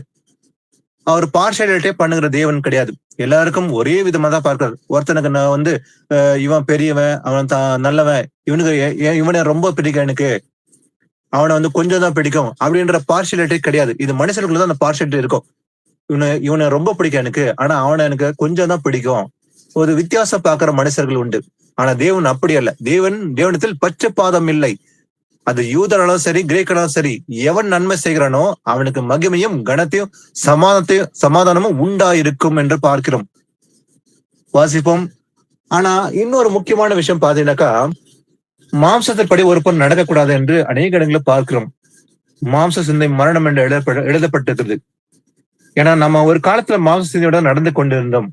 மாம்ச சிந்தனைக்கோ ஆவிய சிந்தனைக்கோ வித்தியாசம் கண்டுபிடிக்க வேண்டும். வாசிப்போம். ரோமர் 8:6-7 ஃபர்ஸ்ட் வாசிக்கலாம். மாம்ச சிந்தை மரணம், ஆவியின் சிந்தையோ ஜீவனும் சமாதானமாம். எப்படி என்றால், மாம்ச சிந்தை தேவனுக்கு விரோதமான பகை. அது தேவனுடைய நியாய பிரமாணத்துக்கு கீழ்ப்படியாமலும் கீழ்ப்படிய கூடாமலும் இருக்கிறது. ஆமென். மாம்ச சிந்தை இருந்தா எப்படிப்பட்டதான்? அது மரணம். அதனாலதான் ஒருபோதும் நம்ம மாம்ச சிந்தையோட நடக்க. மாம்ச சிந்தை என்ன என் எண்ணத்துல தோன்றது அதை செய்து விடுகிறேன். நான் இதை செய்திடுறேன், அதை செய்திடுறேன், இங்க போய் விடலாம், எல்லாமே மாம்ச சிந்தனை. ஆனா கர்த்தருக்கு பிடிக்குமா, இது பிடிக்காதா, நான் கர்த்தரை கேட்டு விசாரித்து செய்கிற காரியம் எப்படிப்பட்டா இருக்கும்? அது ஆவியின் சிந்தனை. ஆவியின் சிந்தை பெற்ற மனுஷன் எப்படி இருப்பான்? அவன் தானா எதுவுமே சுயமா முடிவு எடுக்க மாட்டான். அவன் எல்லாமே கர்த்தரை விசாரித்து நான் செய்யட்டுமா வேணாமா, இது கர்த்தருக்கு பிடிக்குமா பிடிக்காதா, வசனப்படிதான் ஆராய்ந்து பார்ப்பான். வசனப்படி இது நான் செய்யட்டுமா வேணாமா, இங்க போகட்டும் வேணாமா, இது கர்த்தருக்கு பிடிக்குமா பிடிக்காதா என்று ஒவ்வொரு அவன் வைக்கிற அடியும் என்று வசனப்படிதான் அவன் முடிவு எடுப்பான். அது ஆவியின் சிந்தனை. அந்த மாம்ச சிந்தை உள்ள மனுஷன் எப்படி இருப்பான்? அவன் நினைக்கிறது எல்லாமே அவன் என்னப்படிதான் செய்வான். எனக்கு என்ன தோடுதோ, எனக்கு இது பிடிக்கும், அதை செய்வேன் என்று அவன் என்னப்படி செய்வான். ஆனா அது மரணம். ஏன்னா ஆவியின் சிந்தனையோ அது எப்படிப்பட்டா இருக்கும்? ஜீவனும் சமாதானமா இருக்க போறது. ஏன்னா அவன் ஆவியின்படி நடக்கிறதுனால அது ஜீவனா இருக்கும் போது அதே போல சமாதானம் உண்டாகும். அது எப்படி என்றால், மாம்ச சிந்தை தேவனுக்கு விரோதமான பகை. அப்போ யார் எளிமையா இருக்க முடியும்? மாம்ச சிந்தையோடு நடக்கிறவர்கள் தேவனுக்கு விரோதமா இருக்க முடியும். அதாவது தேவனுக்கு பகை என்று எழுதியிருக்கிறது. அது தேவனுடைய நியாயப்பிரமாணத்துக்கு கீழ்ப்படிய கூடாமல் இருக்கிறதுனால மாம்சத்துக்கு உட்பட்டவர்கள் தேவனுக்கு பிரியமா இருக்க முடியாது கண்டிப்பா. ஆனா தேவனுடைய ஆவி உங்களில் வாசமா இருந்தால் நீங்கள் மாம்சத்துக்கு உட்பட்டவளா இல்லாம ஆவிக்குட்பட்டவளா இருப்பீர்கள். கிறிஸ்துவின் ஆவி இல்லாதன் அவருடையவன் அல்ல. அப்ப கிறிஸ்துவின் ஆவி என்ன நம்மளுக்குள்ள இல்லைனாக்கா நாம் கிறிஸ்துவனுடைய அல்ல. அப்ப கிறிஸ்துவனுடைய யாரும் சொல்ல முடியும்? தேவனுடைய ஆவி பெற்று அவருடைய ஆவியின்படி நடத்தப்பட்டால் மட்டும்தான் தேவனுடைய பிள்ளை என்று சொல்ல முடியும். அதே போல மேலும் கிறிஸ்து உங்களில் இருந்தால் சரீரமான பாவத்தின் நிமித்தம் மரித்ததாயும் ஆவியானது நீதியின் நிமித்தம் ஜீவன் உள்ளதாய் இருக்கும். அதே போல அன்றையும் இயேசுவை மரித்தொழுந்து எழுப்பினவருடைய ஆவி உங்களில் வாசமாய் இருந்தால் கிறிஸ்துவை மரித்தொழுந்து எழுப்பினவர் உங்கள் வாசமாய் இருக்க தம்முடைய ஆவியினாலே சாவுக்கு ஏதுவான உங்கள் சரீரங்களை உயிர்ப்பிப்பார். அப்போ நாம ஒருபோதும் மாம்ச சிந்தையோடு நடக்கக்கூடாது. நம்ம சிந்தனை எப்படி இருக்க வேண்டும்? ஆவியின்படி இருக்கணும், ஆவியின்படி நடத்தப்பட வேண்டும். அப்பதான் நமக்கு என்ன இருக்கும்? ஜீவனும் சமாதானம் உண்டாயிருக்கும் என்று பார்க்கிறோம். சோ இன்னொரு முக்கியமான விஷயம் பார்க்க வேண்டும் என்றால், ஏசப்பா நன்மை செய்தால் எப்படிப்பட்ட நன்மை? விசுவாசிகளை துரத்தினார், நோய்களை குணப்படுத்தினார் என்று பார்க்க முடியும். ஆனா சில பேருக்குள்ள அந்த நோய்கள் பாத்தீங்கன்னா பல வருஷங்கள் இருந்தது. ஒருத்தனுக்கு 38 வருஷமா படுக்கையில இருந்தான். ஒரு செகண்ட்ல அவன் குணமாயிட்டான். ஏசப்பா அவனுடைய பாவங்களை மன்னிக்கும் போது அவன் குணமாய் விட்டார் என்று பார்க்க முடியும். ஆனா குணமான பின்பு ஆண்டவர் அநேக இடங்கள்ல ஒரு வார்த்தை கூறுகிறார். என்ன வார்த்தை என்று பார்ப்போம். ஃபர்ஸ்ட் மார்க் 5:34 வாசிக்கலாம். அவர் அவளை பார்த்து, மகளே, உன் விசுவாசம் உன்னை ரட்சித்தது, நீ சமாதானத்தோட போய் உன் வேதனை நீங்கி சுகமாயிரு என்றார். ஆமென். 12 வருஷமா உதரப்போக்கில ஒரு ஸ்திரீ இவ்வளோ மருத்துவர்களை பார்த்து அநேக மருத்துவர்களை பார்த்தும் கூட 12 வருஷமா அந்த வியாதிப்பட்டு அவஸ்தைப்பட்டு வேதனையோட இருந்த ஒரு ஸ்திரீ ஏசப்பா அறிந்தவுடனே ஏசப்பா தேடி எப்படியாவது அந்த வசனத்தை தொட்டா போதும், நான் சுகமாய் விடுவேன் என்ற ஒரு விசுவாசத்தோட தான் ஏசப்படைய அந்த வசனத்தை தொட்ட உடனே ஒரு செகண்ட்ல அந்த வியாதி குணமாய் விட்டது. அப்போ ஏசப்பா சொல்றாரு பாருங்க, வியாதி தன் சரீரத்தை விட்டு விலகி போன உடனே அந்த செகண்ட்ல அவளை பார்த்து, மகளே, உன் விசுவாசம் உன்னை ரட்சித்தது, ஏன்னா அந்த ஸ்திரீக்குள்ள இருந்தது விசுவாசம் தான். அந்த விசுவாசம் தான் அந்த ரட்சிப்பு உண்டாயிடுச்சுன்னு சொல்லி பார்க்கணும். அப்போ நமக்கு கூட இன்னைக்கு வியாதி படுக்கையிலிருந்து விடுதலை வேண்டும் என்றால் ஒன்னே ஒண்ணு முக்கியமானது வேண்டும். ஒண்ணு மனம் திரும்புதல், ஒண்ணு கன்ஃபெஷன் செய்து மனம் திரும்ப வேண்டும். 2வது விசுவாசம். அப்ப விசுவாசத்தோட அந்த மனம் திரும்பும் போதுதான் அந்த வியாதி படுக்கை நீங்கி போகிறது. அப்போ இந்த ஸ்திரீக்கு விசுவாசம் இருந்தது. அப்போ உன் விசுவாசம் உன்னை ரட்சித்தது என்று ஏசப்பா சொல்லிட்டு, நீ சமாதானத்தோட போய் உன் வேதனை நீங்கி சுகமாயிரு. அப்ப ஏசப்பா சொல்ற வார்த்தை பாருங்க, உன் விசுவாசம் உன்னை ரட்சித்தது, அதே போல நீ சமாதானத்தோட போ. ஏன்னா இது வரைக்கும் உனக்கு சமாதானம் இல்லாத ஒரு வாழ்க்கை இருந்தது. 12 வருஷமா சமாதானம் இல்லை. அந்த வியாதி படுக்கையில அவதிப்பட்டு கொண்ட அந்த ஸ்திரீக்குள்ள ஒரு வேதனை தான் இருந்தது. சமாதானம் இல்லாத நிலைமையில இருந்ததுனால ஏசப்பா சுகம் கொடுத்த உடனே நீ சமாதானத்தோட போன்னு சொல்லிதான் ஏசப்பா சொல்றாரு. ஏன்னா இது வரைக்கும் சமாதானம் இல்லை, இன்னைக்கு உனக்கு சமாதானம் கிடைத்து விட்டது. உனக்கு விசுவாசம் இருந்தது, விசுவாசம் ரட்சிப்பு வந்தது, நீ சமாதானத்தோட போ, உன் வேதனை நீங்க சுகமா இருந்து ஏசப்பா அந்த ஸ்திரியை பாட்டு சொல்றார். சொல்லும் போது இப்போ இன்னைக்கு அநேகருக்குள்ள வியாதிப்பட்டு படுக்கையில அவங்களுக்கு அதே போலதான். அந்த வியாதி இருக்கிறதுக்கு காரணமே பாவத்தை நிமித்தமாக தான் வியாதி வருகிறது. அப்ப அந்த வியாதி இருக்கும்போது என்ன இருக்கும்? சமாதானம் இல்லாத ஒரு வாழ்க்கை தான் இருக்கும். அப்ப வியாதி இருந்தா சமாதானம் இருக்க போறதில்ல. அப்ப சமாதானம் வர வேண்டும் என்றால் வியாதி வெளியே போகணும். அதுக்கு என்ன தேவை? விசுவாசம், மனம் திரும்புதலோட இருக்கிற விசுவாசம் வேணும். ஏசப்பா மேல விசுவாசம் இருந்தா பாவத்தை விட்டு நம்ம வெளியே வரணும். அதுதான் முதல் வழி. அப்ப மனம் திரும்பி பாவத்தை அறிக்கையிட்டு மனம் திரும்பும் போது ஏசப்பா மன்னிக்கிறார். அப்ப வியாதி படுக்க நீங்கி நாமும் அந்த சமாதானத்துல கடந்து வர முடியும். வாசிப்போம். எபேசியர் 6ஆம் அதிகாரத்துல 15ஆம் வசனத்தை வாசிக்கலாம். எபேசியன்ஸ் 6:15. சமாதானத்தின் சுவிசேஷத்திற்குரிய ஆயத்தம் என்னும் பாதரட்சையை கால்களிலே தொடுத்தவர்களாயும். ஆமென். ஆமென். எபேசியர் 6ஆம் அதிகாரத்துல நமக்கு ஒரு யுத்தம் உண்டு. எப்படிப்பட்ட யுத்தம்? ஆவிக்குரிய யுத்தம் உண்டு. அதற்கு நம்ம எப்படிப்பட்ட அந்த ஆயுதங்களை தரித்துக் கொள்ள வேண்டும் என்று எழுதப்பட்டிருக்குது. இதுல முக்கியமா பாத்தீங்கன்னா சமாதானத்தை சுவிசேஷத்துக்குரிய ஆயத்தம் என்னும் பாதரட்சை கால்களை தொடுத்தவர்களாகும். அப்போ எந்த ஆயத்தை நம்ம தரித்துக் கொள்ள வேண்டுமா? சமாதானத்தை சுவிசேஷத்துக்குரிய ஆயத்தம் என்னும் பாதரட்சை நாம் கால்களை தரித்துக் கொள்ள வேண்டும். இது ரொம்ப ரொம்ப முக்கியம். அப்ப இப்படிப்பட்ட ஆயத்தை தரித்துக் கொண்டால் நாம இந்த யுத்தத்துல வெற்றி பெற முடியும். எப்படிப்பட்ட யுத்தம்? ஆவிக்குரிய யுத்தம் என்று எழுதப்பட்டிருக்கிறது. அப்ப சமாதானத்தை சுவிசேஷத்துக்குரிய ஆயத்தம் என்னும் பாதரட்சை கால்களை தொடுத்துக் கொள்ள வேண்டும் என்று பார்க்கிறோம்.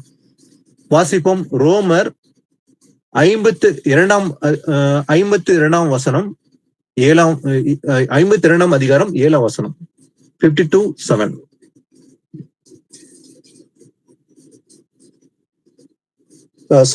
ஏசாயா 52:7 52:7. சமாதானத்தை கோரி நற்காரியங்களை சுவிசேஷமாய் அறிவித்து ரட்சிப்பை பிரசித்தப்படுத்தி உன் தேவன் ராஜரீகம் பண்ணுகிறார் என்று சீயோனுக்கு சொல்லுகிற சுவிசேஷகனுடைய பாதங்கள் மலைகளின் மேல் எவ்வளவு அழகாய் இருக்கின்றன. ஆமென். சமாதானத்தை கூறி நற்காரியங்களை சுவிசேஷமாய் அறிவித்து, அதே போல ரட்சிப்பை பிரசித்திப்படுத்தி உன் தேவன் ராஜரீகம் பண்ணுகிறார் என்று சீயோனுக்கு சொல்லுகிற சுவிசேஷனுடைய பாதங்கள் மலைகள் மேல் அது எப்படிப்பட்டதான்? அழகானகள் என்று எழுதப்படுகிறது. இதே பார்த்து நீங்க பாத்தீங்கன்னா ரோமர்ல கூட எழுதப்படுது. வாசிப்பா ரோமர் 10:15 வாசிங்க. அதே போல 10:15. அனுப்பப்படாவிட்டால் எப்படி பிரசங்கிப்பார்கள்? சமாதானத்தை கோரி நற்காரியங்களை சுவிசேஷமாய் அறிவிக்கிறவர்களுடைய பாதங்கள் எவ்வளவு அழகானவைகள் என்று எழுதியிருக்கிறதே. ஆமென். காஸ்பல் ஆஃப் பீஸ் என்று எழுதப்படுகிறது. பாருங்க, அனுப்பப்படாவிட்டால் எப்படி பிரசங்கிப்பார்கள்? அப்போ ஒருத்தன் காஸ்பல் எப்படி அறிந்து கொள்ள முடியும்? நம்ம சொன்னாதான் கேட்க காஸ்பல் அறிந்து கொள்ள முடியும். அனுப்பப்படாவிட்டால் எப்படி பிரசங்கம் பண்ணப்படுவார்கள்? சமாதானத்தை கூறி நற்காரியங்களை சுவிசேஷமாக அறிவிக்கிறவருடைய பாதங்கள் எப்படிப்பட்டதா இருக்குதான்? அது அழகானகள் என்று எழுதப்படுகிறது. ஆனாலும் பாத்தீங்கன்னாக்கா இதைய நம்ம ஏசாயெல்லாம் பார்க்கலாம். அதே போல சமாதானத்தை கூறி நற்காரியங்களை சுவிசேஷமாக அறிவித்து ரட்சிப்பை பிரசித்தப்படுத்தி உன் தேவன் ராஜரீகம் பண்ணுகிறார் என்று சொல்லுகிற சீஷனுடைய பாதங்கள் எப்படிப்பட்டா இருக்குமா? அது அழகானகள் என்று எழுதப்பட்டிருக்குது. வாசிப்போம். லூக்கா 10ஆம் அதிகாரம் 1-6 வாசிக்கலாம். லூக்கா 10:1-6. இவைகளுக்கு பின்பு கர்த்தர் வேறு 70 பேரை நியமித்து தாம் போகும் சகல பட்டணங்களுக்குள்ளும் இடங்களுக்குள்ளும் அவர்களை தமக்கு முன்னே 2 பேராக அனுப்பினார். அப்பொழுது அவர் அவர்களை நோக்கி, அறுப்பு மிகுதி, வேலையாட்களோ கொஞ்சம். ஆகையால் அறுப்புக்கு எஜமான் தமது அறுப்புக்கு வேலையாட்களை அனுப்பும்படி அவரை வேண்டிக் கொள்ளுங்கள். புறப்பட்டு போங்கள். ஆட்டுக்குட்டிகளை ஓநாய்களுக்குள்ளே அனுப்புகிறது போல இதோ நான் உங்களை அனுப்புகிறேன். பணப்பையையும் சாமான் பையையும் பாதரட்சைகளையும் கொண்டு போக வேண்டாம். வழியிலே ஒருவரையும் வினவவும் வேண்டாம். ஒரு வீட்டில் பிரவேசிக்கிற போது இந்த வீட்டுக்கு சமாதானம் உண்டாவதாக என்று முதலாவது சொல்லுங்கள். சமாதான பாத்திரன் அங்கே இருந்தால் நீங்கள் கூறின சமாதானம் அவனிடத்தில் தங்கும். இல்லாதிருந்தால் அது உங்களிடத்திற்கு திரும்பி வரும். ஆமென். பாருங்க, ஏசப்பா அவங்க 2 பேரை அனுப்புறாரு. 2 பேரை அனுப்பிட்டு சொல்றாரு, அறுப்பு மிகுதி, வேலையாட்களை கொஞ்சம். அதனால என்ன பண்ணணும்? அறுப்பு எஜமான் தமது அறுப்பு வேலையாட்களை அனுப்பும்படி அவரை வேண்டிக் கொள்ளுங்க சொல்லிட்டு புறப்பட்டு போங்கள். இதான் ஏசப்பா சொல்றது முதல்ல. அப்போ ஒவ்வொரு சீஷனுக்கும் உள்ள கடமை என்னன்னு பாத்தீங்கன்னாக்கா, புறப்பட்டு போக வேண்டும். ஏசப்பா சொல்றது முதல்ல என்னன்னாக்கா, நாம இந்த சீஷ்ட அறிந்தோம், நம்ம புறப்பட்டு போவது மிக மிக அவசியம். கனி கொடுக்க வேண்டும் என்றால் புறப்பட்டு போய் நம்ம சீஷ்ட அறிப்பது நம்முடைய கடமை. அவங்களே அதான் சொல்ற, புறப்பட்டு போங்கன்னு சொல்றாரு ஆண்ட. சொல்லிட்டு ஆட்டுக்குட்டிகளை ஓநாய்க்குள்ளே அனுப்புறது போல இதோ நான் உங்களை அனுப்புகிறேன். இன்னைக்கு அப்படிதான் நாமளே கூட நம்ம புறப்பட்டு போக வேண்டும். நம்மளையும் அனுப்புறாரு. சொல்லிட்டு சொல்றாரு, பணப்பையும் சாமான பையும் பாதரட்சைகளையும் கொண்டு போக வேண்டாம். வழியில் ஒருவனையும் விலகவும் வேண்டாம்.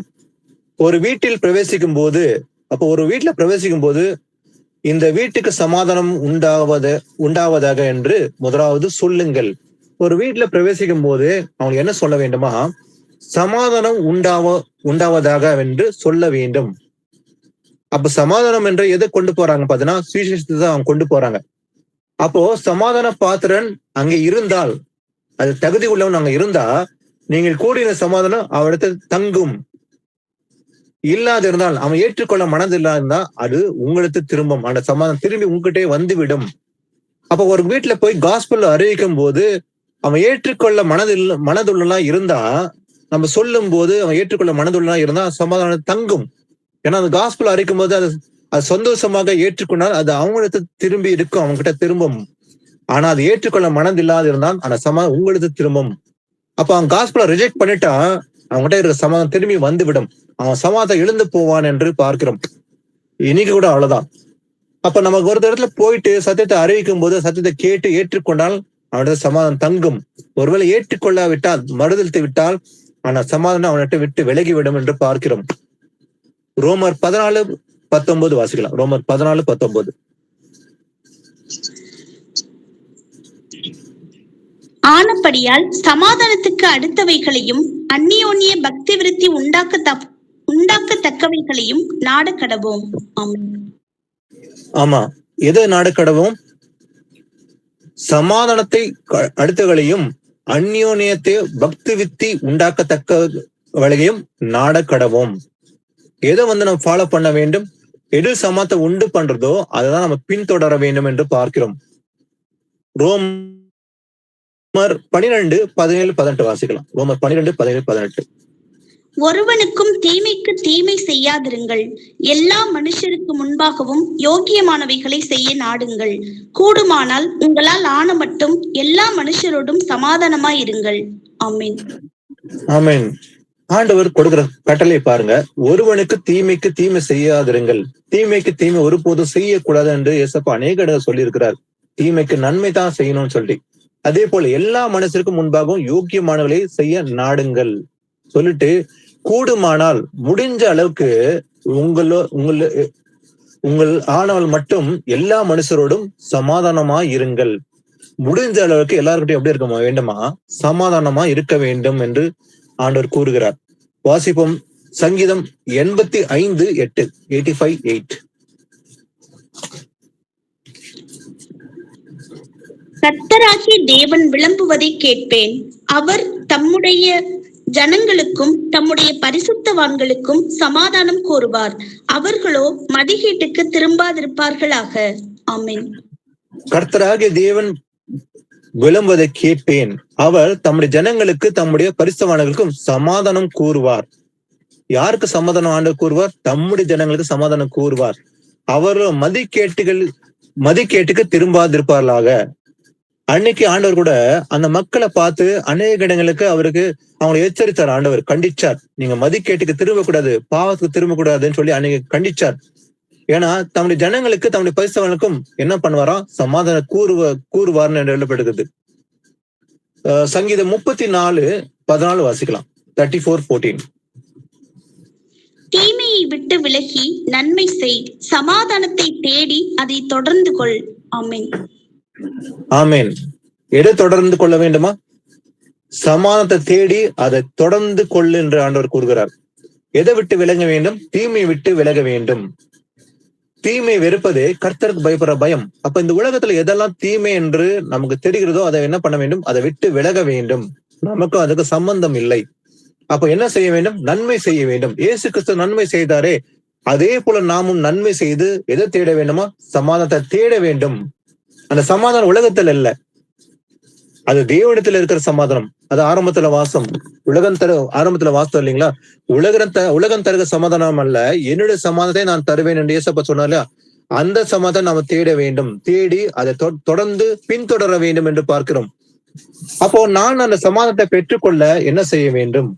எனக்குள்ள சமாதானம் வேண்டும். ஆவின் கனிகள் 9 ஒன்றுதான் இந்த சமாதானம். மலாத்தியர் 5:22-23 வாசிக்கிறோம். சமாதானம் என்ற கனியை பெற்றுக்கொண்டால் நாமும் சமாதானத்தோடு வாழ முடியும். அப்ப நமக்குள்ள அந்த 9 கனிகள் இருந்தால் நமக்கும் அந்த சமாதானம் உள்ளத்துல தங்கி இருக்கும். கடைசியா வாசிக்கலாம். எபிரேயர் 12:14.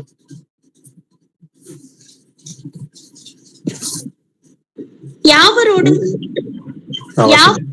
சமாதானமாய் இருக்கவும் பரிசுத்தம் உள்ளவர்களாய் இருக்கவும் நாடுங்கள். பரிசுத்தம் இல்லாமல் ஒருவனும் கர்த்தரை தரிசிப்பதில்லையே. ஆமென். கடைசியா ஆண்டவர் சொல்கிற வார்த்தை, யாவரோடும் சமாதானமா இருக்கவும். எல்லாரோடையும் அந்த சமாதானம் இருக்க வேண்டும்.